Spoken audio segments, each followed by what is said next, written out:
program. And we want you to be excited. We want you to be looking forward to this as we move forward. So let's go into what we're going to cover today, the agenda. We're going to start off with a little bit about E4FC and our fellowship program. I don't want to assume that you know who we are. Maybe you're just wondering, like, who's E4FC? So we're going to talk about that. We're going to overview the different opportunities that we have: communications fellowship, community engagement, entrepreneurship, immigration law, technology, and higher education. And the fun part, how do you actually apply, right? Like, what are those steps? What is that process like? And then we will give you an opportunity to ask us any questions that you might have, anything that you want to ask. This will be the opportunity to do so. And so that's going to be what we're going to be doing today.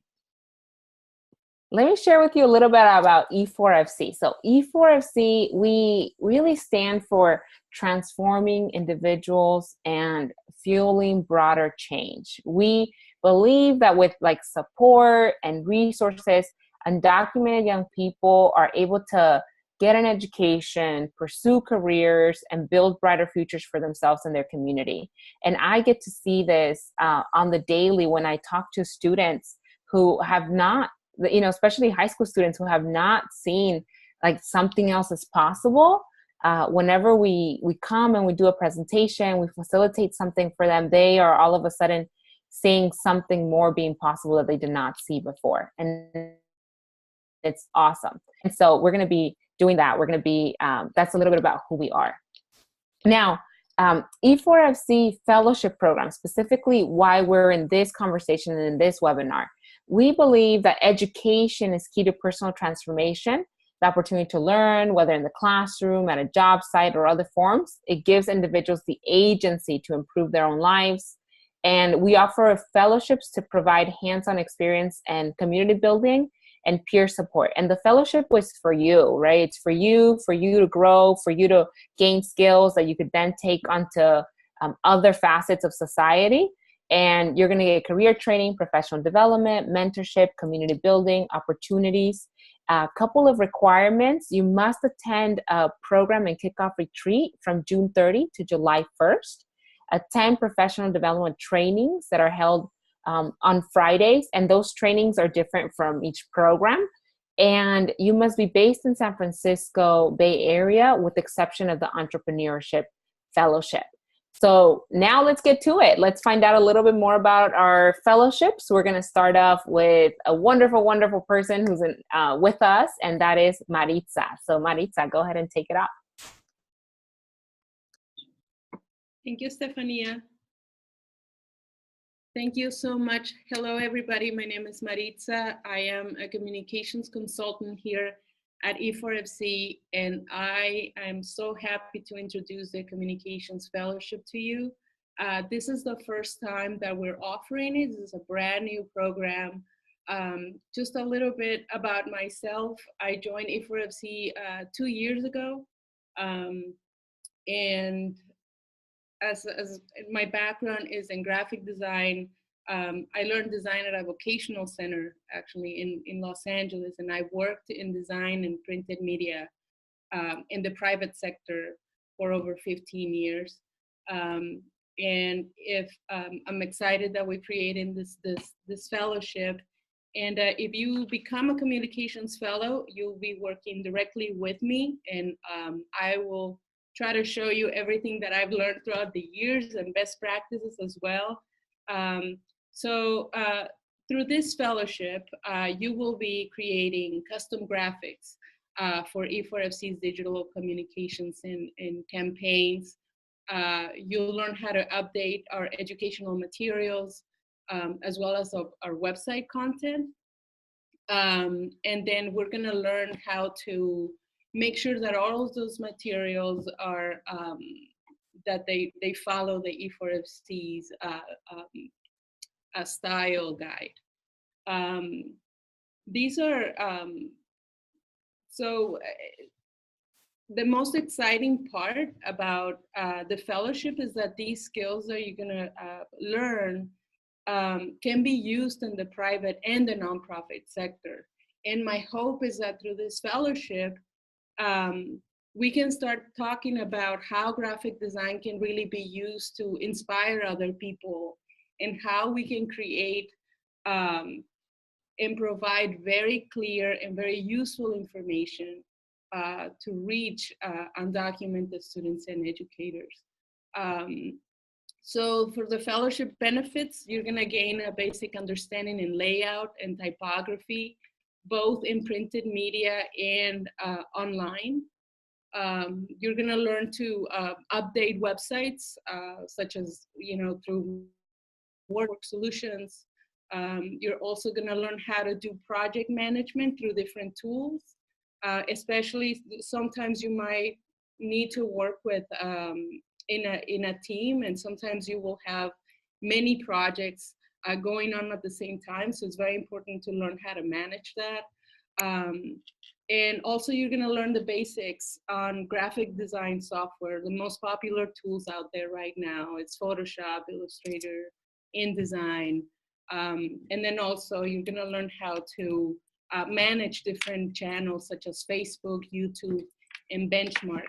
And the purpose of all of this, again, is to increase our impact and to increase our reach and make sure that all this information is getting to as many people as possible. There's a time commitment to this, and it's 15 hours a week. And what we're looking for is, of course, if you already have curiosity about graphic design, this can be a good fit for you. If you, this fellowship requires that you are attentive to detail, that you are a self-starter, and also an ability to troubleshoot by yourself or search things online. If you get stuck or you need to learn something about a certain software, of course, I'll be there to guide you and to train you as much as possible. The reality sometimes is that maybe after this fellowship, you'll be working on your own sometimes, and that I would love for fellows to learn how to learn on their own. If there's no one around, how do you search for those solutions online, and just and finish your project successfully? So I'm really excited about this, and if you have any questions, please, at the end, you can send us questions about the fellowship. So thank you so much. I look forward to reading your applications. And we're gonna move on now to the Community and Engagement Fellowship. Thank you, Maritza. So hi everyone, I'm Alejandro Espinosa. I'm a graduate student in San Jose State, and I'm studying Mexican American Studies. And I'm a current Community Engagement Fellow, and I'll be returning next year. So hopefully I'll be working with you next year. And the purpose of the program is to implement sustainable support systems in high schools in order to support undocumented students. So the point of this is to make institutional change in high schools to support students go to college or support their families accessing legal resources or anything that they need, right? So the goal of this program is to increase the enrollment of high school students in college and to increase the number of students accessing legal services, not only through E4FC, but also in their communities.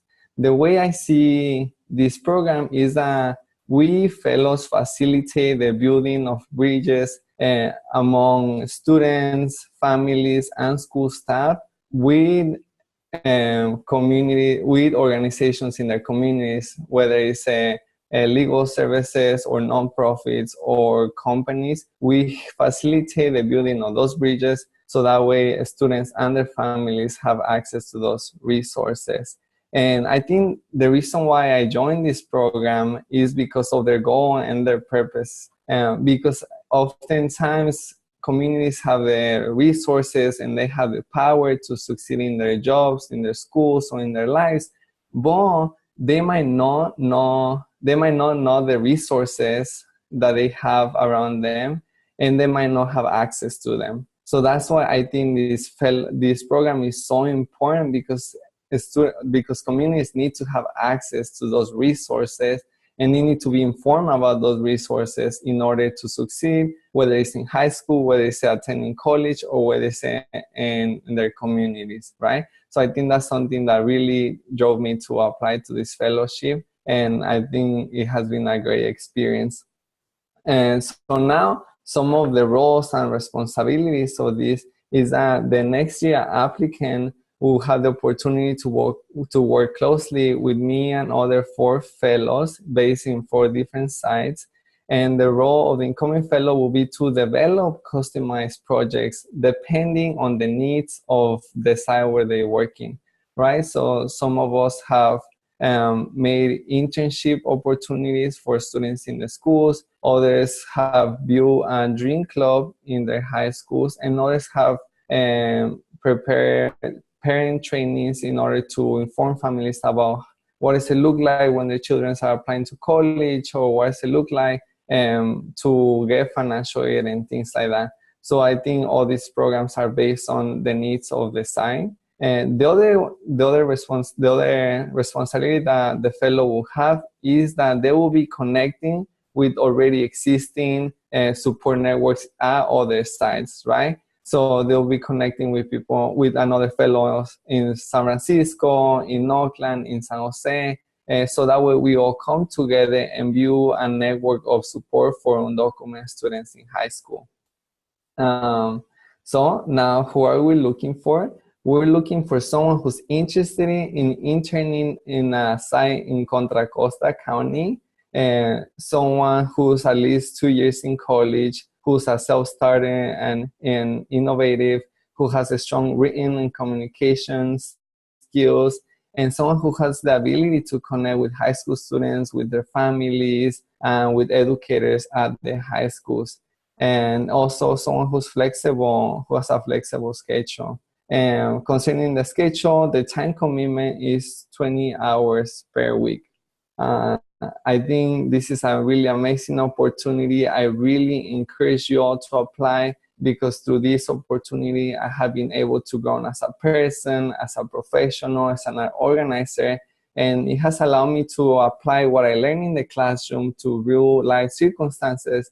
And it also has allowed me to not lead, but let students and families lead projects that ultimately are going to impact their lives. So it has been a really amazing experience being in this program. So I'm excited for you all to apply, and hopefully I'll see you next year. And next, I'm going to pass it on to Ileana Perez, who's going to talk about entrepreneurship. Hello, everyone. Again, my name is Ileana Perez, and I am the lead entrepreneurship ambassador. I joined E4FC about 7 years ago when I was a recent undocumented college grad. I worked on what's called the Life After College Guide, which became the first publication that talked about entrepreneurship opportunities for all immigrants, regardless of status. I rejoined E4FC last year and formally launched the entrepreneurship branch of E4FC, which encourages all immigrants, regardless of immigration status, to create their own opportunities, earn a living, and thrive through entrepreneurship. So if you've ever met me, I'm obsessed about entrepreneurship, but I want to pass on that excitement to other individuals who will be trained by me to disseminate information about entrepreneurship, identify support networks for immigrant entrepreneurs. So this would mean identifying organizations, individuals, fellowship opportunities that exist in your locale, depending on your region. It could also be based on an identity group or an affiliate group that you may be interested, or based on an industry group that you may be interested in identifying support for. In addition to that, we also would like this entrepreneurship ambassador to build a network of immigrant entrepreneurs, and get, again, based on your geographic location, your identity group, or the industry group. Some of the roles and responsibilities of this position will entail to coordinate and deliver virtual or online presentations about entrepreneurship, Again, research and connect with organizations that support entrepreneurs in your local region or community, promote entrepreneurship resources, and also create new resources. If you haven't had a chance to check out our site on immigrantsrising.org, you can get a feel for the type of resources that we've created in the form of webinars, handouts, and complete guides. So there's definitely opportunities to help us think about new resources. We'd also, again, like to build a network of entrepreneurs. And lastly, we would like these individuals to participate in the Entrepreneurship Fund, which is formerly known as FUSE, the Fund for Undocumented Social Entrepreneurs, to select new grantees of this fellowship. In terms of the individuals we're looking for, we definitely want individuals with an experience in entrepreneurship. This could be anything from independent contracting to starting a business or a nonprofit organization, perhaps also experience with a family business. We would really want we want the individuals to work independently and remotely. As was mentioned at the beginning, this is the only fellowship that is remote. All others are on-site. So we really do want individuals to have a strong commitment to, to deadlines, to working independently. And also being a self-starter and being innovative, very much tied to the entrepreneurship spirit. In terms of the time commitment, we're looking for somebody that can work from 5 to 10 hours per week, starting in June 30th, which would be the one of 4 times when the fellowships would be required to attend the Bay Area in person for some of these convenings. So again, June 30th would be the summer retreat where individuals would have to attend, and then we've scheduled 3 other in-person convenings that would be required. But other than that, all the other work would be in your own geographic location. So please let me know if anybody has any questions about this position.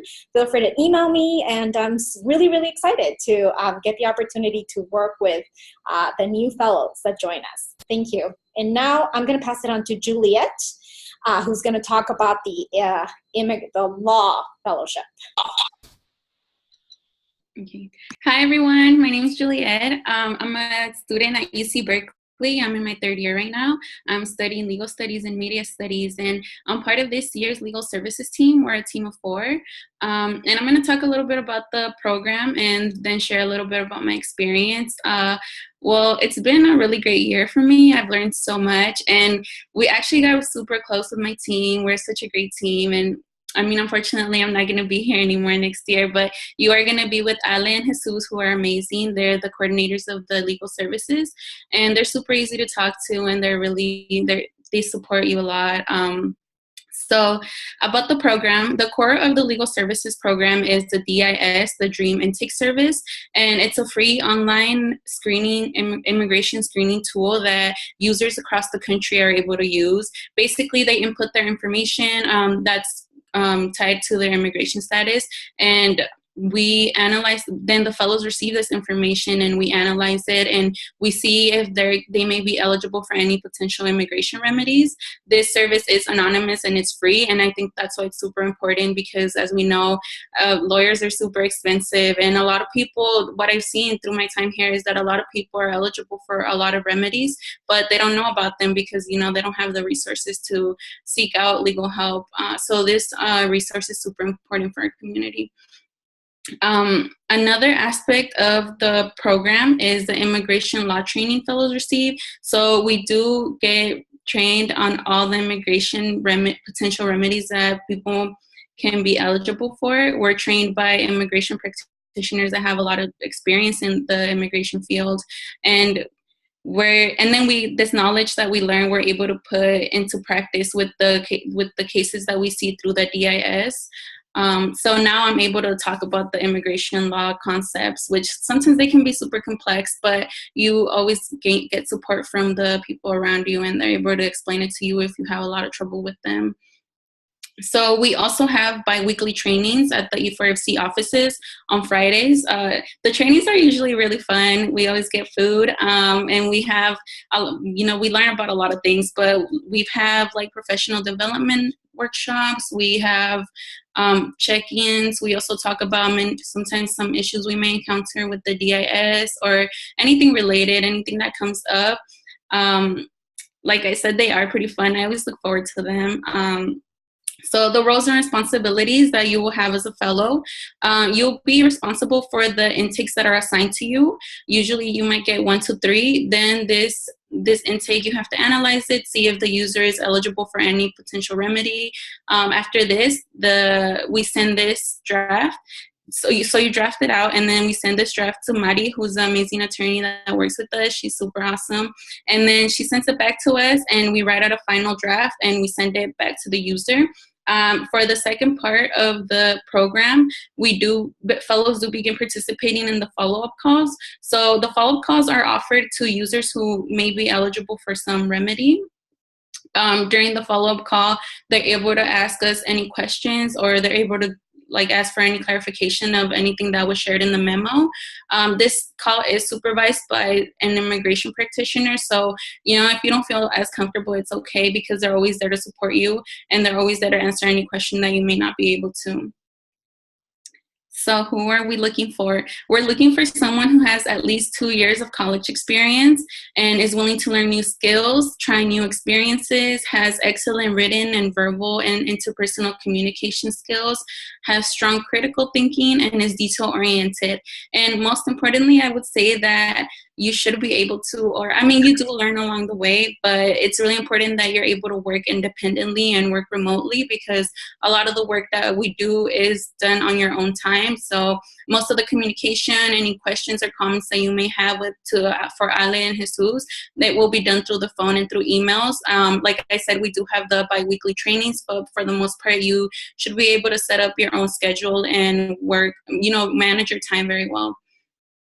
The time commitment is 10 to 15 hours a week from June 30, 2018 to May 31st, 2019. So a little bit about my experience. I chose to apply for the position because, I'm interested in law, of course. This is a great fellowship for anybody who's interested in immigration law. And I really wanted to learn more about the immigration field. I've had internships before, but I really wanted the opportunity to actually be able to practice what I'm learning. And a lot of the times I was just like a translator, or I was doing administrative work. But with this fellowship, I was actually I had cases, and I was able to implement all the knowledge that I was learning, and it was great. And I was also familiar with the E4FC. I'm also an undocumented student, so I really wanted to be part of the work that E4FC does. And so I actually applied to this program twice. The first time I didn't get it. So, I'm sharing this because if that happens to be you, don't get discouraged. If you really want it, you should apply again. And I'm happy that things worked out the way they did, because I was able to get the most I could from this program. And I've learned so much, from writing professional emails to using Salesforce. That's huge right now. And, talking over the phone professionally. So it's been great. Let's see. And I also once you become part of the fellowship, you do become part of the bigger E4FC family, which is such a great support system to have. And you learn so much from all your peers there. So if you have any other questions, let me know. I'm open to answer any of your questions. So now we're going to hear from Dean about the technology fellowship.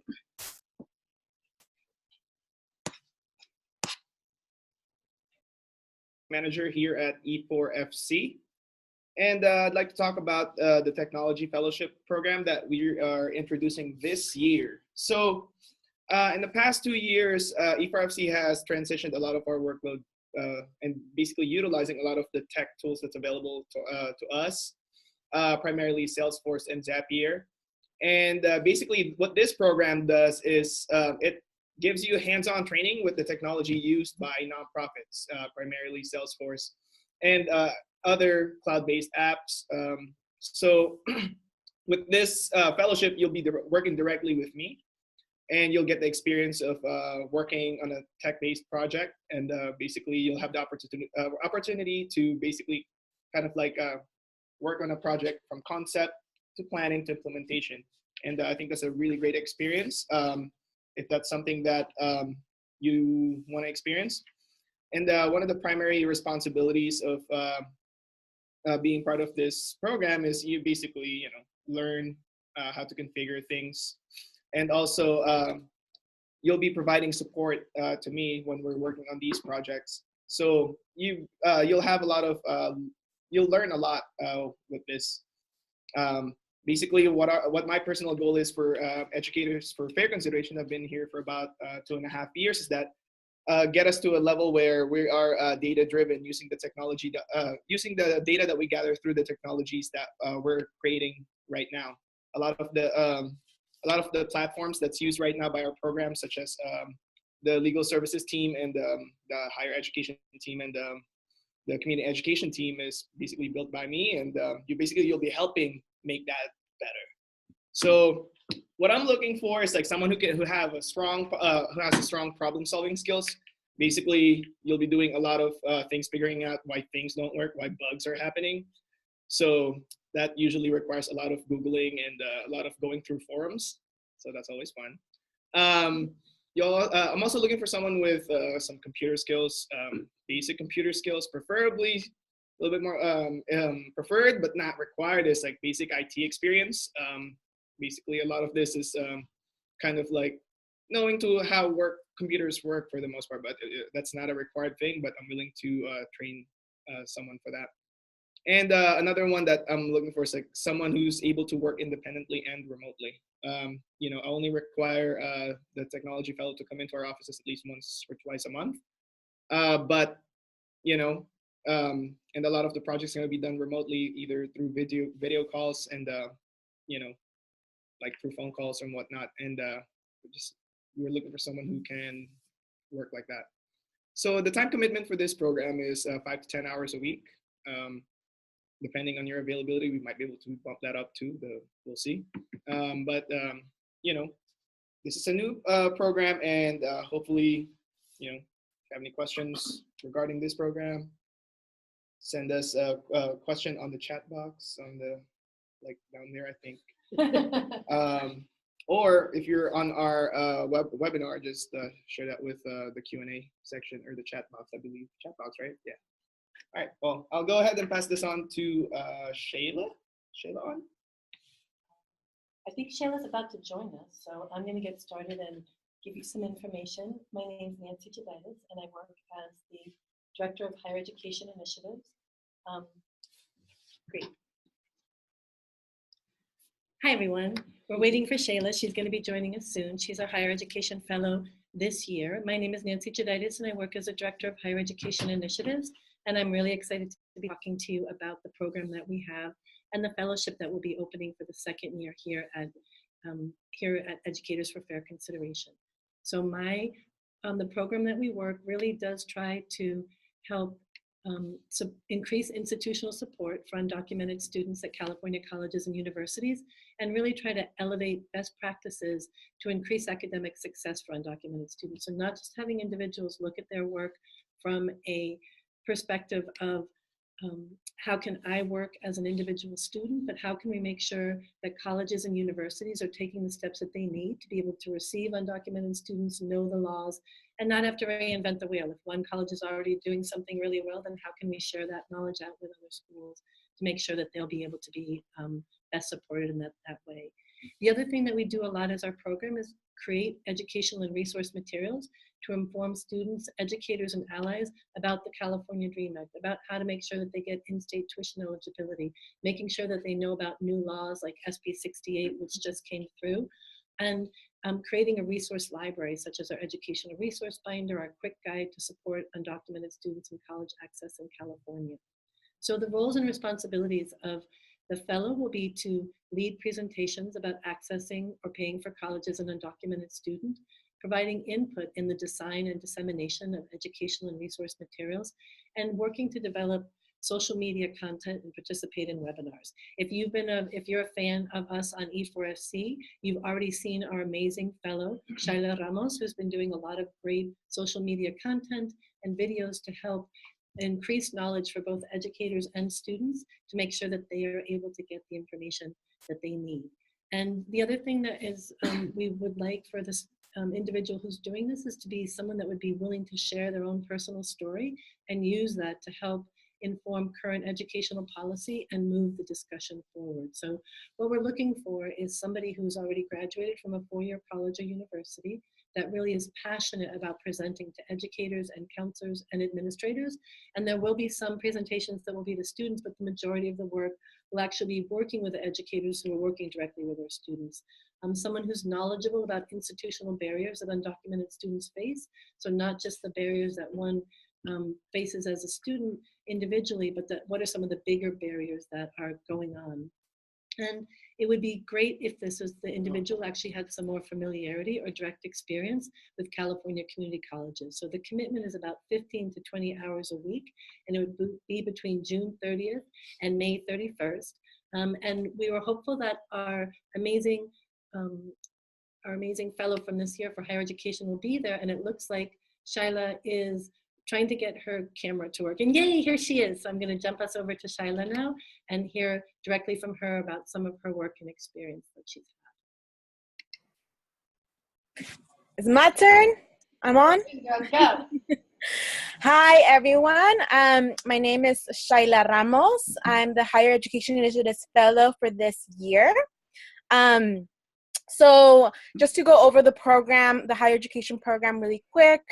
So the things that we do is we increase institutional support for undocumented students at California colleges and universities, elevate best practices to increase academic success for undocumented students. We develop resource materials to inform students, educators, and allies. One of these materials that we developed, which I really enjoyed doing, which was the binder, the educator resource binders that we made, which basically is a binder with all the E4FC resources that educators or even students can purchase at a low cost to be able to use at their institutions. So I love doing that project as far as this, with this fellowship. Some of my roles and responsibilities include leading presentations about accessing or paying for college as an undocumented student, providing input in design and dissemination of educational resources, develop social media content and participate in webinars, be willing to share your personal story to inform current educational policy. And who we are looking for. We're looking for people who graduated a four-year college or university that are passionate about presenting to educators, counselors, and administrators, that have knowledge about institutional barriers that undocumented students face, and preferred to have familiarity with or direct experience with California community colleges. And time commitment would be 15 to 20 hours a week from June 30th, 2018 through May 31st, 2019. So I just want to talk about some of the stuff that I have been doing as part of this fellowship, which I enjoyed. So as we see, as one of the roles and responsibilities has been creating content and webinars. So I've been able to participate in, I think, over 4 webinars already, and we have 2 more webinars coming up. So I have been able to see the process from beginning to end. How do you create a webinar? How do you navigate Zoom, which we're on right now, and the different aspects of that, which is like outreaching, so creating social media like memes or videos. So I've been in front of the camera a lot because of this fellowship, and I absolutely loved it. I actually got an opportunity to produce, direct, and also be an actor in a video as well. And that was really, really fun. And I really got the opportunity to grow my skills within that and be more confident in myself and in my position as an undocumented person, not a student anymore, I already graduated, but as an undocumented person working within the higher education field. So I've been doing this work since 2009, since I started community college, and then I transferred to UCSC and continued doing this work. Once I graduated, I was an organizer, and when I saw this opportunity for this fellowship, which was the higher education fellowship, I took it right away because it's something that I've always done, and I wanted to continue doing within a different platform and learn different things within higher education. one of those things that I got to learn is a lot about financial aid. So the Nancy Hoditis, which is the director of higher education, she has been involved as a financial aid advisor for many, many years. And a lot of her knowledge of financial aid, I was able to learn and be a mentee. And I really enjoyed that part of it too, because now I feel that I could apply to opportunities, to jobs in the future that now I can help other students understand financial aid for undocumented students, since I now have a better understanding of it. So for me, that's a big skill. So not only do you get to grow and learn new skills, but you also get to create a community. I was able to go to the office at least twice a week and really create these friendships and connections with people. So it has been an amazing experience. And I absolutely loved it. And I feel like I've grown so much and gained so much resources, networks, friendships, and knowledge from this. So I really recommend it for anybody that wants to apply. And of course, I'm here for any questions around the fellowship. You could email me at shaila@e4fc.org if you have any questions regarding the higher education fellowship, but I totally recommend it, and especially for those people that want to work within higher education in their careers. So now I'm going to pass it to Estefania, and thank you so much.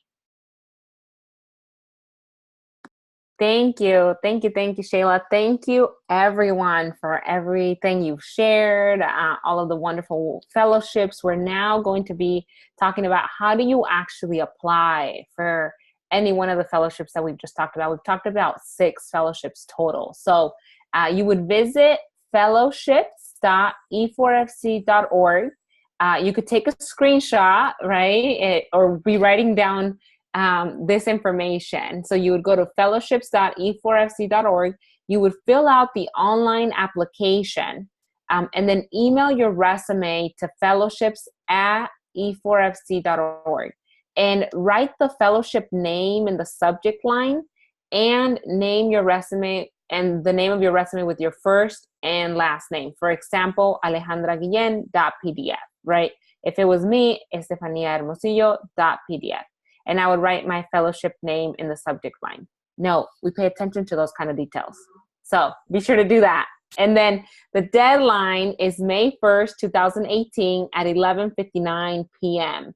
Not midnight, not 12, 11:59 p.m. So I would say, if you're interested, start filling that out, start filling out those fellowships. And so go to fellowships.e4fc.org. And now we're also going to take some time to answer questions. So I know that some of you might have questions that you'd like to have answered. And we're now leaving room for you to ask us any questions that you might have. Where you would type your questions, you would type it on the chat box if you're on Zoom. And if you're on Facebook, you would write it on the comment. And we're going to take some time to answer those questions. Alejandra, who's super awesome, is going to be answering the questions. And then she's going to be directing them to other folks as she sees fit for specific fellowships. So, okay, take it to you, Alejandra. Thank you, Stefania. All right, so we have some questions coming in. So I'm going to start with one that is actually a common one. We want to make sure that folks do understand that the only fellowship that's open nationwide is the Entrepreneurship Ambassador Fellowship. So that one, you could be anywhere in the US. For that one, all other fellowships, folks have to be based in the San Francisco Bay Area. So you'd have to be based here, basically from the time of the retreat all the way through the end of May 2019. Okay, so that's a question that a couple folks had. The other question that we have so far coming in is how many hours are the Friday trainings? To be honest with you, right now we're still developing the curriculum. However, what we anticipate will probably be at minimum 2 to 4 hours. For the professional development training. And what's different this year is that all the fellows will be coming together on these Fridays for the professional development trainings to to get that training, and then after that training, then folks will go off into their individual programs to get any program-specific training. So yeah, a minimum, it'll be like 2 to 4 hours at minimum. Some might go a little bit longer, but just to give you an idea of how long those will be. All right, let's see. So there's a question about, it sounds like some folks may have some summer commitments already. I think for this one, what I will ask this individual, or if other folks have this question, is to email us directly at fellowships@e4fc.org with more of the specifics, particularly because it might depend on the specific fellowship that you're applying for in terms of whether we would be able to work with the other commitments. But at minimum, what I do want to say is that you will need to attend the retreat, like that. The retreat participation is mandatory, and for the Friday trainings also as well. So those are things that are mandatory. The other training and the flexibility of when you'd be completing the work, that will depend fellowship to fellowship. So if you could please email us at fellowships@e4fc.org to just talk more about the specific scheduling or the commitments that you already have, and also the specific fellowship that you're planning on applying to, so that we can direct you to that person and that specific program could answer that more clearly to you. Let's see. So there's someone who asked in terms of whether, it sounds like someone graduated in 2015, and they're wondering if they still qualify for the immigration law internship. And what I'll say is yes. The minimum requirement for that program, and by the way, I'm Alejandra, I'm the Legal Services Director. I oversee the immigration law program. So for this one, yeah, folks, you would, in this situation, you would be able to apply for the program. We just require a minimum of 2 years of college. So if you're already graduated, even if it's been a few years out, you're more than welcome to apply.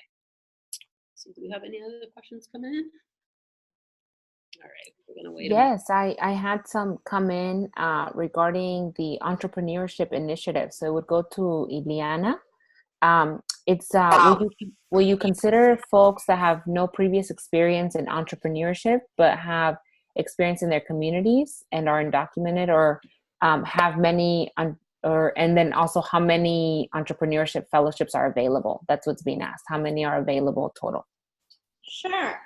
In terms of the number, we're still sort of deciding based on the number of applicants that we get, but we are aiming for about 5 fellowships possibly. But again, it really depends on the applicants, on the geographic location. We may be able to get a few more if they're in California. So I mean, that'll definitely be a consideration once we see the applications. Regarding the other questions, ideally, we definitely would want someone that can speak to having the lived experience of having worked as an independent contractor, just because oftentimes in the presentations you get asked questions. So we definitely do want individuals to be able to answer based on their own experiences. But I would just encourage that person to apply anyway, and then we can determine whether or not the other experience may be transferable to the entrepreneurship fellows. Thank you, Ileana. I saw there's another question. I'm going to ask Juliet to answer this since you have very clear experience on how this. The question is, for the Immigration Law Fellowship, where would fellows review and analyze those online intakes? Yeah, so like I mentioned, we do everything. You really need a computer for this fellowship because we do everything on Salesforce, through email and Word. So we use Word as our template, but it's not like you're not going to the E4FC office to complete the work. You schedule it on your own time. So I do it from home. Maybe I go to a cafe or the library, but definitely all through your computer. The platforms that we use mainly are Gmail and Salesforce and Word. Awesome, thank you. So we have 2 other questions that came in. So when will individuals know they are accepted? So just to give you an overview in terms of like the process. So like Estefania mentioned, applications are due May 1st by 11:59 p.m. The interview process, basically we hope to do interviews. I believe it's basically complete all the interviews by May 18th. And then basically get notification out to folks by the end of May. So I hope that answers that. Let's see. And then, yeah, so hopefully the answer is what is it? And then what is the interview process like? So typically there's at least one interview. I think we're still coordinating in terms of, since there's now there's more programs interviewing folks, we also might need to do some coordinating, especially if folks apply to more than one program. But typically folks come into the office. However, that's still, the final details of that still needs to be finalized on that. There potentially might be some possibility to do remote interviews. I imagine for the Entrepreneurship Fellowship, those will probably be done over Skype or Zoom, so that folks don't have to necessarily travel to the E4FC office here in San Francisco. Yeah, I have one more question. So this one would be for Maritza. And this is someone who applied for the Communications Fellowship, and they are a student at UC Merced. And there's a couple of days throughout the week that they don't have school, so they're just wondering would they still be eligible even if they're in Merced, and then they do have some available days throughout the week that they don't have school. So I can have you put in here. Hi, everybody. I would definitely consider someone from UC Merced. It's ideal that we can figure out a way so they can come to the office at some point. That can definitely be arranged. I think there's a huge benefit of working side by side, where I can check the work if there are like some quick questions, if someone gets stuck and needs guidance. That's definitely ideal. And besides, when the fellows come to the office, they get exposed to, like, they get to know other fellows and staff a little bit more closely. So that's definitely a huge advantage, because through that collaboration that you really do build closer relationships with everyone at E4FC. But that I would definitely not. I would definitely encourage them to apply, and then if we think this is a good fit and we can work something out, I'd be more than happy to find a solution. Perfect. All right, so we have two more questions over here. So one, I'll start with, is the educational requirement the same for every fellowship? And the answer to that one is no. So what we ask is that just folks take a look at each fellowship description and look specifically at the educational requirement, because they do vary from, folks could be high school graduates, but to some maybe even still in high school, to ranging to requiring for folks to be college graduates. So please look at the specific job descriptions so that you can know what the educational requirement is for that one. Let's see. So the other question is, what if I'm in the process of changing my status? Can I still apply? To that one, I would say yes. Basically, we're asking that folks to apply who have some connection to the undocumented experience. So that could come from a variety of different ways: formally undocumented, currently undocumented, documented. Potentially folks who have family members or come from mixed status families. Also, we would consider your applications, and those are just some examples. That's not the entire list there. So yes, we encourage you to apply regardless of what your current status is, or even if it's changing right now. You're in the process of changing it. Let's see. So is the application complicated? Do I need to have a letter of recommendation? Well, I hope it's not complicated. I think we tried our best to try to make it as streamlined as possible. So when you fill out the online application, it's basically a common application. So you'll use the same form for every fellowship position. You'll fill out the first half of it, which is information that everyone will fill out, and then you'll select the specific fellowship or fellowships that you're interested in applying to. And at that point, you'll be asked to fill out some essay questions for the specific fellowship or fellowships that you're applying to. In that application, we do ask for 2 references. And it's not a letter of recommendation, it's just basically giving us their contact information. And we would use that information if you were to move forward in the process to contact them. At that point, we would contact them if we're getting closer to selecting you.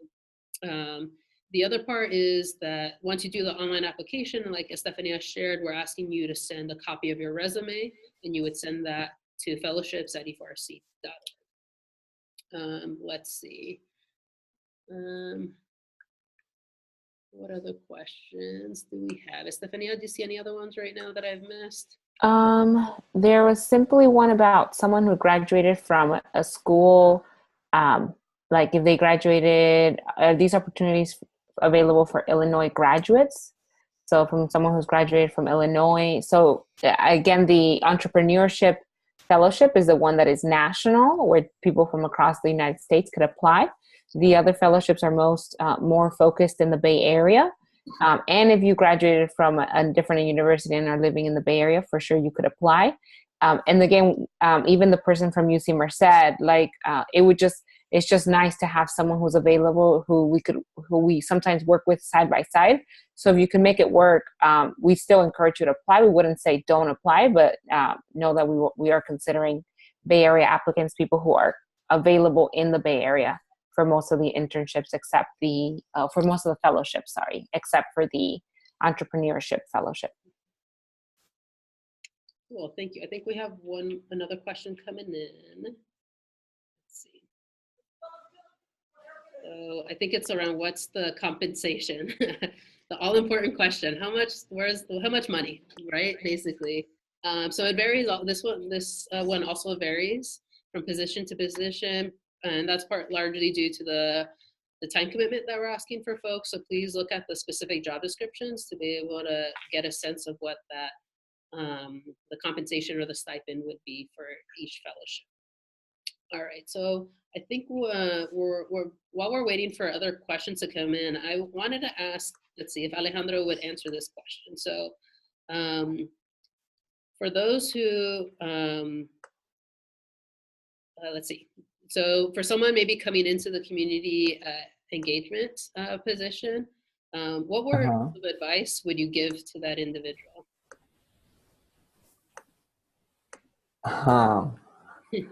What advice? Yeah. I think, and I mentioned the impact that this opportunity has offered to me, but I think an advice would be that sometimes we come into this community, sometimes we come into the school, into the community with some ideas or with some plans or some things that we would like to do. But in my experience, once I got to the school, then it was completely different, right? Because I had to understand what was going on, what are the circumstances that the students are going through, what are their needs, what are their goals. And I had to accommodate to that because that's what I'm there. I'm there to support them. I'm there to understand what are their needs and their goals and support them achieve those goals or alleviate those needs, right? So I think for people coming into this program, it's just be flexible and also understand, appreciate your ideas and plans and all this, but more importantly, let almost go with the flow, right? Allow yourself to be present, allow yourself to listen to the students, to the families, because ultimately you're only there to support students and families and to facilitate the process of them going to college or their families accessing legal services or them accessing housing resources and things like that, right? So it's always important for, I think, as a community engagement fellow, to engage with the community and just facilitate all the projects that they want to do. Because ultimately they have the knowledge, they have the tools, they have the power to do all those things. You're just there to build bridges and to see them succeed. So I think that would be my advice for today. That's some great advice. Thank you, Alejandro. So Of course. perhaps this might be our last question, but so the question that came in is, do I have to have a lot of experience giving presentations to apply for the community engagement or higher ed program? So I'll let both Rocio and Nancy reply to that. Hi, everyone. That is an amazing question, given that one of the top fears for people is to do public speaking. So one of the things that I would like to share is that, yes, so there might be a need for fellows to come in and deliver presentations. One of the things for our community engagement program is for you to have some level of comfort and willingness to deliver presentations out to the community. During our community engagement trainings, we do incorporate public speaking as well as content information around policies and legislations relevant to undocumented youth. So there will be trainings that will prepare you to deliver presentations. Do come in with a willingness to try on and willingness to deliver some presentations. So how about, I think Shyla is still there. Shyla would be willing to answer that question in terms of for the higher education program. Oh, no, I think we lost Shyla. So Okay. let's see, I'll ask Nancy to reply to that one. Hi, well, in terms of having a lot of experience, I don't think you need to have lots of experience, but you do need the willingness to be able to speak in front of a group, learn some of those skills. We have some great techniques and different exercises that help you get better prepared to give public speaking, as such as Rocio was saying. And it's something that I think can really bring out a different part of you that you didn't realize that you might have had. And the audiences where we go are always individuals who are really interested in learning and wanting to get more of this information. So I think this is a great space for you to develop that skill if it's not something that you already have. And if you do, you're going to definitely bring it to another level. I saw Shyla's presentation skills, which were already really good, just bring in more skills, more information, and more resources, and she's just been able to blossom even further than she already did. We'll probably have that be our last question, so I'll let Stephanie close us out. Yes, awesome. Thank you all for all of your questions. Thank you all for staying through this conversation. Remember that all the questions that you have, email them to fellowships@e4fc.org. That's where you want to be emailing the questions that you have at fellowships@e4fc.org. So we thank you. We love you. We encourage you to apply. It's like Juliet said, take the shot. And if you take the shot, you might get the fellowship, you might not, but you went for it anyway. And we would really just love to see your applications come through. So thank you so much, and we wish you the best. Bye-bye.